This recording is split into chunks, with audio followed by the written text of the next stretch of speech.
Hello guys, it is me, Antoinette, and I'm back with another video. This week's video is a little out of the ordinary in order to stay authentic to myself and what it is I'm trying to do here on my channel. I wanted to give a piece of me that I've kind of been hinting at since 2-3 years ago, and all in my videos. If you're new here, then you are very much welcome to watch this and all the other videos on my channel. I do things like debt-free journey, finances, adulthood, what it looks like for me as a black girl growing up in America in her 20s. With that being said, I'm going to be talking about deconstructing from Christianity and my journey to get here as, I want to say, an agnostic atheist. We're just leaning to the other side mostly lately, but I just wanted to have a deep discussion in case others were looking for that, or in case others were curious. I want to start off by saying I'm not trying to bash anybody's religion. Well, I'm going to start off by saying this is not meant to offend people. This is a part of my journey and what I wanted to bring to my channel. I feel like I've not really talked about it in the past few years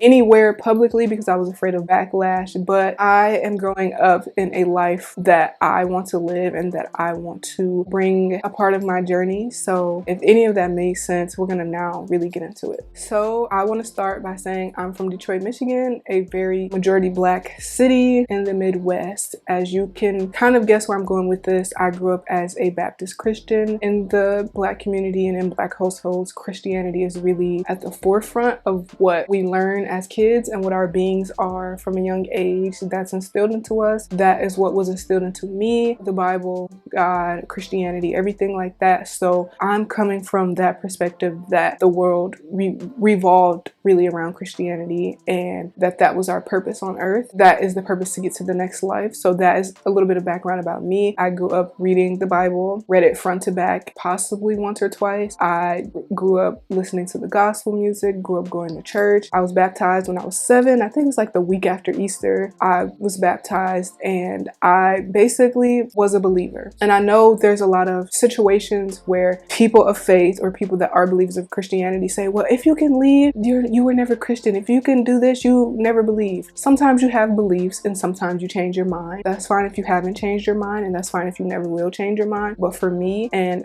my life and my journey, that's what's been my thought process after a long while. And like I said, I was kind of afraid to upload a video like this because, one, you get backlash. Two, since I still have a lot of family members that are deep into Christianity and deep in their faith, I felt like it was kind of disrespectful to them. But then I also felt like I was disrespecting myself by not being able to live my truth. So the decision to embark on deconstructing and the, journey to atheism, it hasn't been linear. It hasn't been easy at all. I think people just believe you, like one day it all just clicks and you just stop believing. I think for me, it was a matter of understanding myself and what I want out of this life, and also understanding that my needs weren't being met by following Christianity and this religion. I think that as a child, I believed what my parents wanted me to believe. I believed what my people around me wanted me to believe. It's pretty easy to tell a child that Santa Claus is real and then structure their whole life around Christmas and what Santa Claus is and the history behind Santa Claus and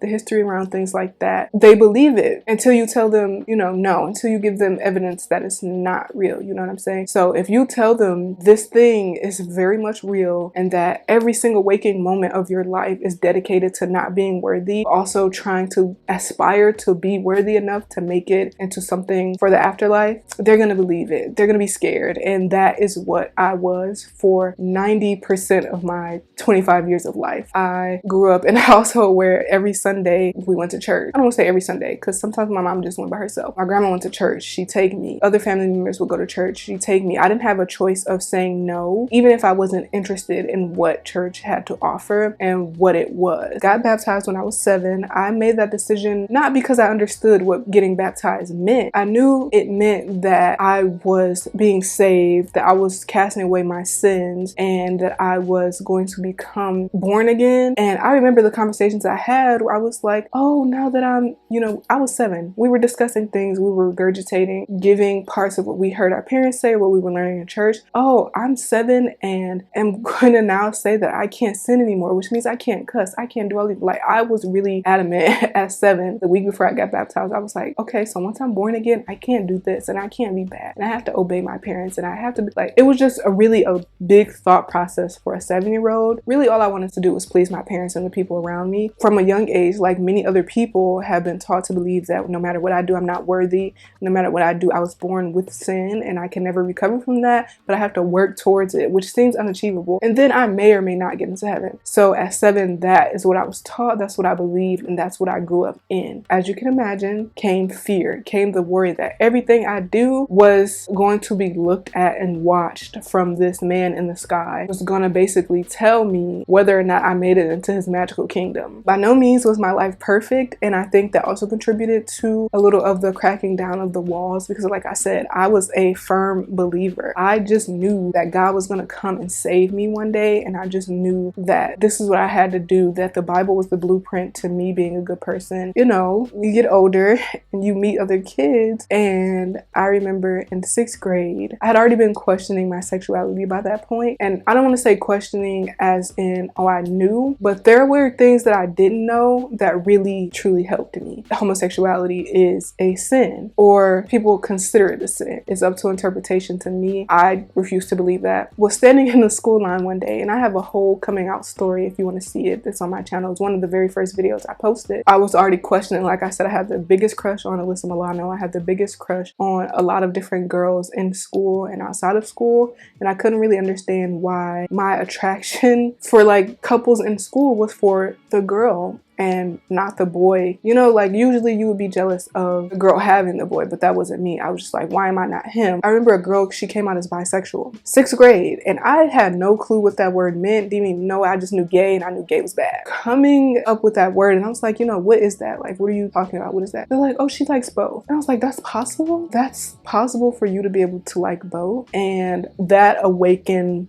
doors within me, because I was like, it's wrong. But there are people that I see out here that this 11-year-old girl, same age as me, very pretty, very down to earth, very chill. I'm supposed to think she's bad because she likes girls. I'm supposed to think that that is something that I have to look down on her for. And you can say, oh, love thy neighbor. Loving thy neighbor is not accusing them of going to hell. Loving thy neighbor is not telling them that you love them but hate their sin and their action and their behaviors. That's not love, that's abuse. Choosing bisexuality was a way for me to force myself to be something that I wasn't, so that I would not get in trouble, so that I would not be seen as a deviant or an abomination or anything like that. So I chose in that way because I knew that what really was me and what I am did not fit into the social sphere or the beliefs that I already had and that I was raised in. So really, I was just very repressed. And again, turning back to what I knew as the Bible and what I knew as Christianity and what could save me and help me. Because again, I was saying, oh, if you don't act on it, it's not really a sin. That's miserable. That's a miserable life to live. Saw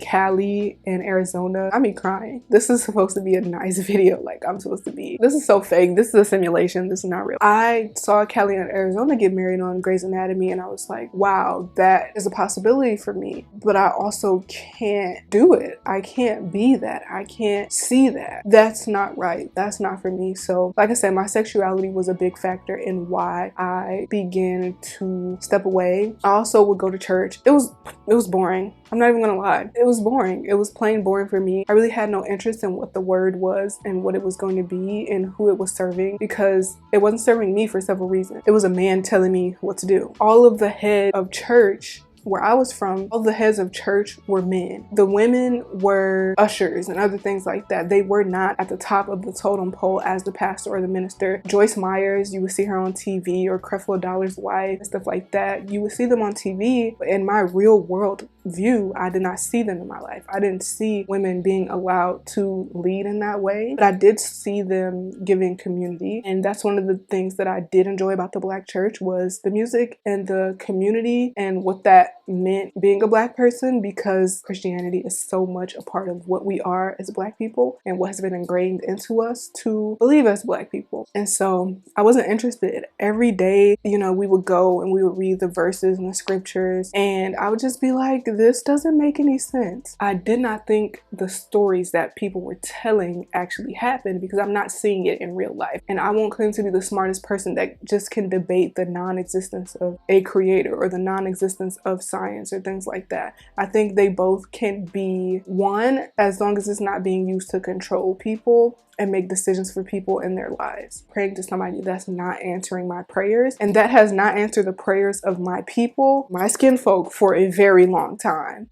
And so I question, and people will be like, oh, well, free will this, you have to make a choice. But if I am in power, if I am a person of power and I see somebody suffering and I have the knowledge to know that they're going to suffer, and I know that they're going to be hurt and they're going to be in pain, and I have the power to stop it and stop whatever the situation is, and I don't, that makes me an asshole, right? In real life, me as a human being, I'm flawed. And every day, every step, if I see a child about to walk in the street and I just sit there and watch, even though I could see a car coming, I know they're going to get hit if they go in that street. It doesn't make sense to me. And then you're not allowed to question God. People say that a lot to people's pain. They're like, oh, well, this person died for a reason. What is that reason exactly? What is the reason for me having to go through this pain, for my family member having to go through that pain? And what is the reason that an all-loving person would allow somebody to go through that pain, to sit and watch somebody go through that pain, knowing the pain is going to happen, knowing I could have stopped it, knowing that you're never going to be worthy, but oh, if you do this, circular thinking. I just wanted to give a closing to this video because I actually